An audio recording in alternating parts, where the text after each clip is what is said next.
Howdy folks, welcome back to the circus of a channel here. This week we had a pretty good weekend. Went out and rescued a couple old derelict rigs, and well, we had a great time with Backyard Alaskan rallying his old trucks around the place, so enjoy. Well folks, we're almost there. I can tell you from the drive down thus far, we're gonna have a very colorful trip back up north because, well, this truck doesn't really have a lot of power, so I guess we'll see.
Bye.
You're gonna have a hole in your fuel tank. I think they were already.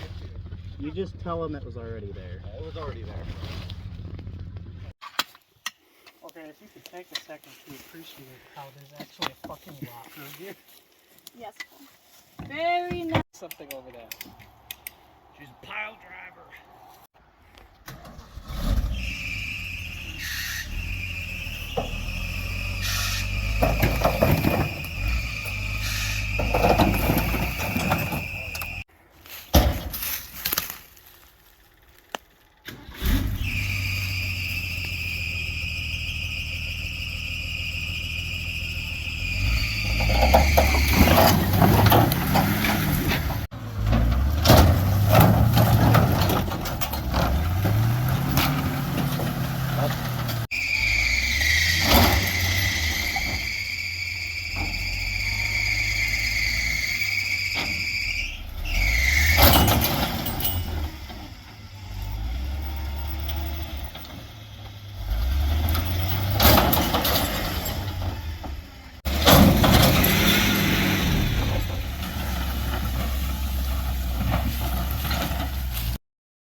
Well, folks, we got the squished 1968 Dodge Charger that you saw. We picked that up yesterday.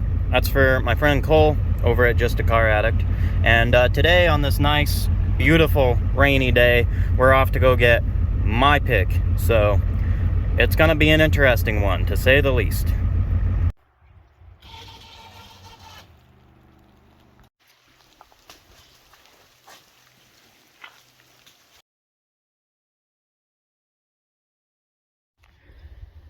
Well, folks, we made it back last night. Unfortunately, the old IDI here couldn't finish the job. As you'll hear in the next video clip, the old ZF5, she was going out.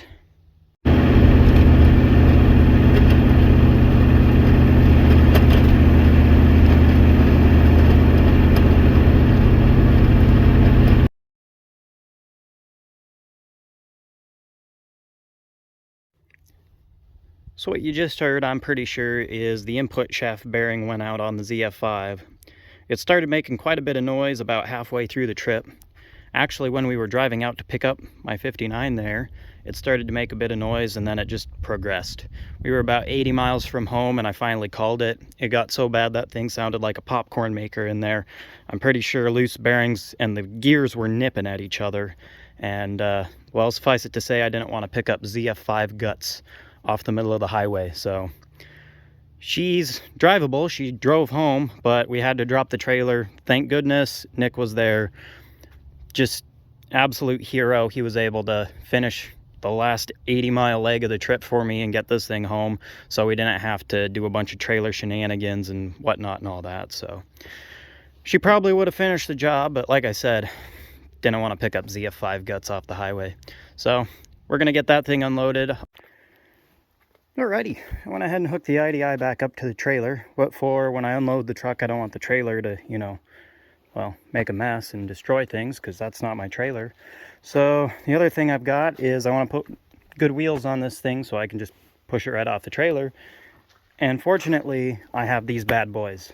Even before we went, or were planning to go get the 59 there, I knew I wanted to find a sassy old 4x to put these things on.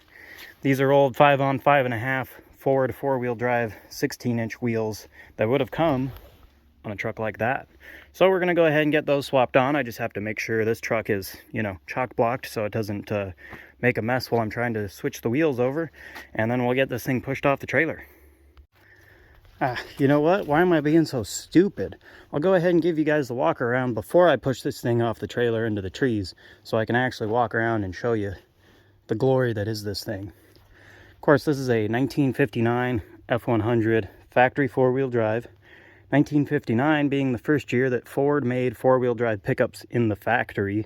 Anything before that would have been like a Marmon Harrington, Napco, or Coleman conversion to four-wheel drive, which makes these 59s pretty special.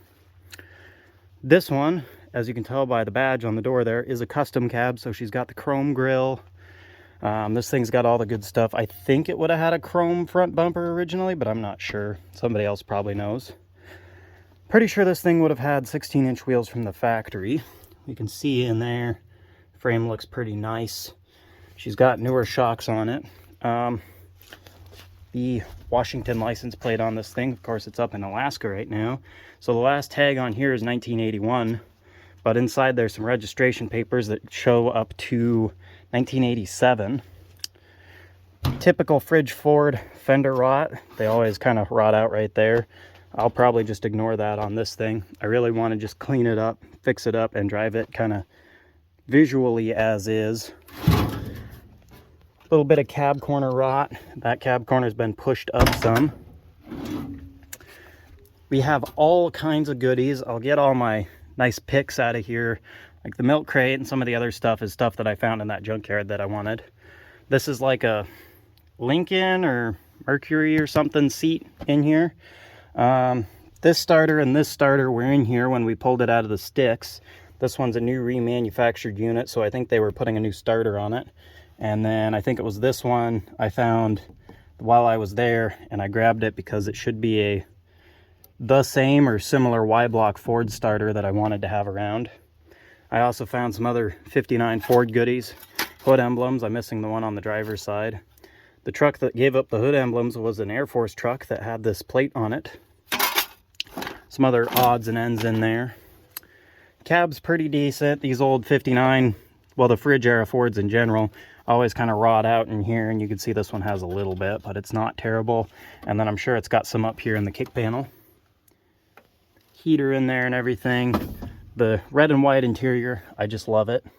Custom cab have the door handle here, which is cool. The seat did scoot forward in transfer, so it was a little farther back, but I got to do something because even when it was all the way back, my knees still hit the dash when we were steering it out of the yard there.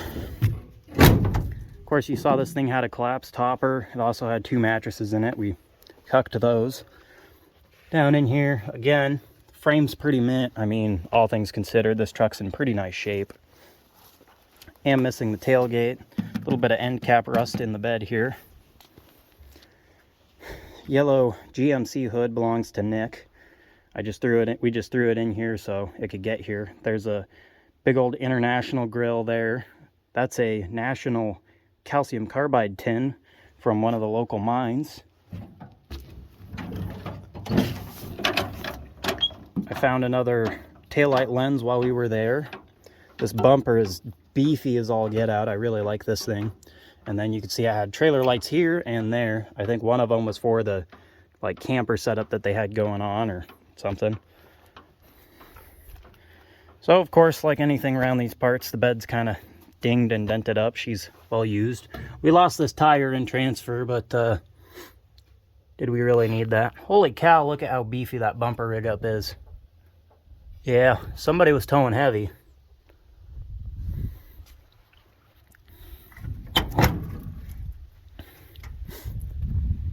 Again, it was somewhat parted. I do have the chrome bezel. It's right over there. I also have a regular trim level gauge bezel.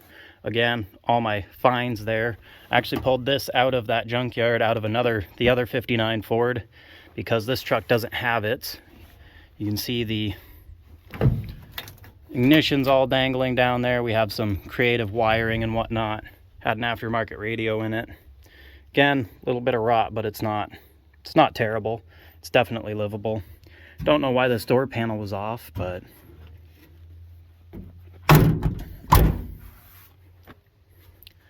somebody saw fit to take that guy.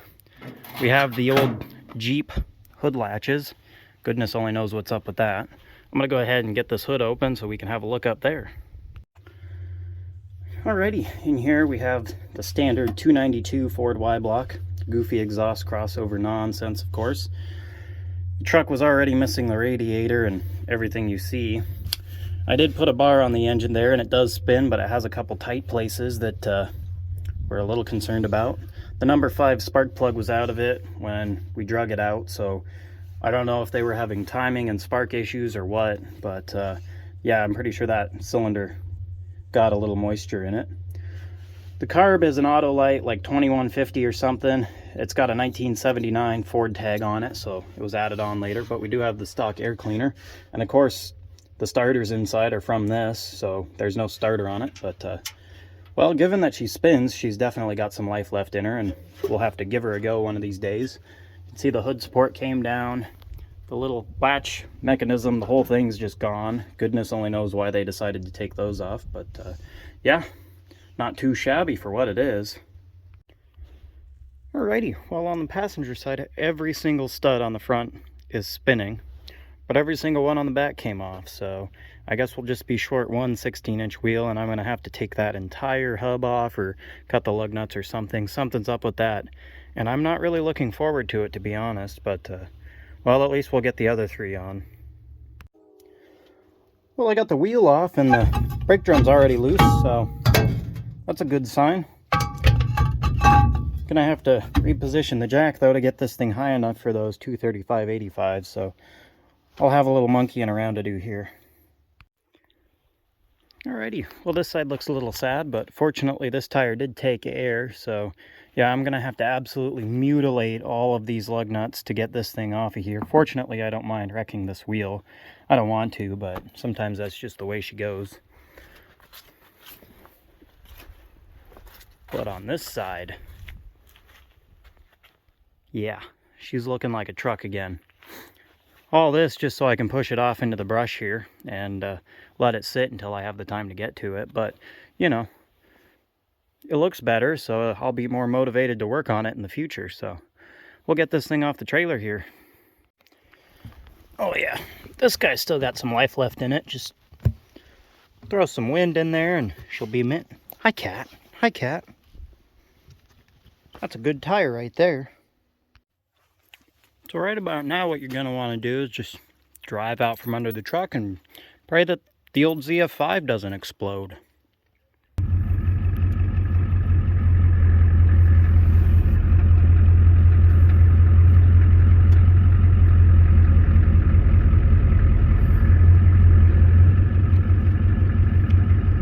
Alrighty, she's on her own now.